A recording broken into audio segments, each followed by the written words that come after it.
बिस्मिल्लाहिर्रहमानिर्रहीम। बहुत बहुत शुक्रिया। एक अपडेट आपके सामने रखना है। बेटी बीच में तंग कर सकती है तो इसलिए मैंने इसको अपने पास रख लिया है।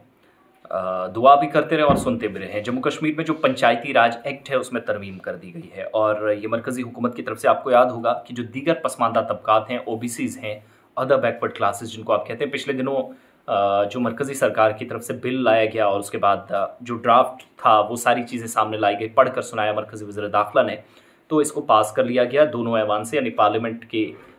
लोकसभा सेशन से भी और राज्यसभा सेशन से भी, और ये इस पर सिग्नेचर सदर हिंद के हो चुके हैं। अब जम्मू कश्मीर के अंदर जो ओबीसीज़ हैं वो भी रिजर्वेशन में शामिल कर लिए गए हैं। जो मुकम्मल तौर पर मुल्क की बाकी रियासतों और यूटीज़ के साथ फ़वाइद हासिल होते थे या मिलते थे वो बराबर यहाँ पर भी मिलेंगे। जम्मू कश्मीर इंतज़ामिया की तरफ से कदम उठाया गया जब मरकज़ी सरकार ने कानून पास किया, बनाया और ओबीसीज़ के लिए रिजर्वेशन को शामिल करने के लिए यूनियन टेरिटरी के जो पंचायती राज एक्ट है उसमें अमेंडमेंट हुई है, संशोधन हुआ है, तरमीम कर दी गई है। और सरकारी बयान के मुताबिक लेफ्टिनेंट गवर्नर मनोज सिन्हा की क़यादत में इंतज़ामी काउंसिल की जो मीटिंग होती है उसमें भी तजवीज़ करदा जम्मू कश्मीर पंचायती राज एक्ट में तरमीम का मकसद असल में क्या है कि पंचायती राज इदारे या जो PRIs, पंचायत राज इंस्टीट्यूशंस कहते हैं, इनके कामकाज में एक तो शफाफियत,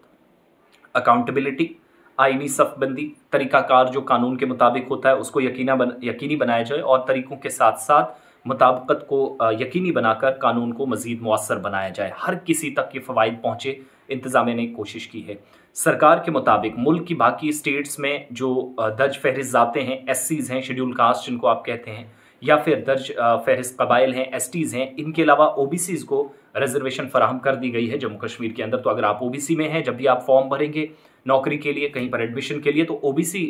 जो OBCs में आते हैं इस कैटेगरी में फॉल करने वाले लोगों को डायरेक्टली इसका फ़ायदा भी मिलेगा। एक बात, साथ ही LG की सदारत में मीटिंग में एडमिनिस्ट्रेटिव काउंसिल ने OBCs की तारीफ को शामिल कर दिया है। इनकी एक्चुअल में प्रोनाउंसिएशन जो इस वर्ड की कैसे OBCs की होती है या इसका मतलब क्या है, डेफिनेशन ऑफ OBCs जो है उसको शामिल कर दिया है और निचली सतह पर जमहूरी इदारों में इनके रिजर्वेशन को यकीनी बनाया जाए, हर जगह ये रिजर्वेशन के मुताबिक फ़ायदा उठा सकें, ये कोशिश हुई है। इससे पहले थोड़ा पीछे चले जाएंगे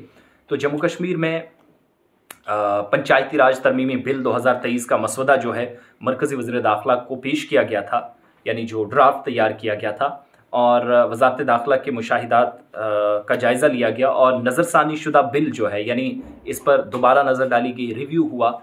उसके बाद तरमीम शामिल की गई, अमेंडमेंट्स कर दी गई। साथ ही तजवीज़ ये थी कि जो OBCs हैं जम्मू कश्मीर के अंदर उनको इस ड्राफ्ट में शामिल किया जाए, हल्का पंचायत की रुकनीत से नाअहल करार देने, इसके अलावा सरपंच, नायब सरपंच, पंच को हुकूमत की तरफ से मुअत्तल और हटाने का तरीक़ाकार जो है वो भी वजाहत कर दिया गया है। यानी अगर कहीं पर अवाम किसी नुमाइंदे के ख़िलाफ़ हो जाती है तो ये एक बड़ी तब्दीली है। अगर किसी को नाअहल करार देना हो, सरपंच हो, नायब सरपंच हो, पंच हो, जिसको वार्ड मेंबर्स भी कहते हैं, इनमें इनको अगर सस्पेंड करना हो, मुअत्तल करना हो, रुकनीत ख़त्म करनी हो, अगर 5 साल का टेन्योर है तो 2 साल बाद कोई शिकायतें आ गई, अवाम ने अदम एतमाद का इजहार किया, तो उसके बाद क्या होगा कि रियासती इलेक्शन कमीशन की बरतरफी और सर्विस की शराइत की अमल को भी वजाहत इसमें कर दिया गया है। तो वो इख्तियारात जो हैं हुकूमत ने अपनी जगह मजीद काम कर दिए हैं। तो अपने लेवल पर हुकूमत ने कुछ चीज़ें अपने पास ज़रूर रखी हैं, लेकिन OBCs को शामिल करने का मतलब है कि यकीनी तौर पर तमाम OBCs में फॉल करने वाले लोगों को जम्मू कश्मीर के अंदर भी रिजर्वेशन मिल गई है, अनाउंसमेंट कर दी गई है। और अगर कहीं कोई कमी बाकी थी तो अमेंडमेंट्स या जो संशोधन था, तरमीम थी, जम्मू कश्मीर सरकार ने इस बिल के ज़रिए वो इसमें शामिल कर दी है।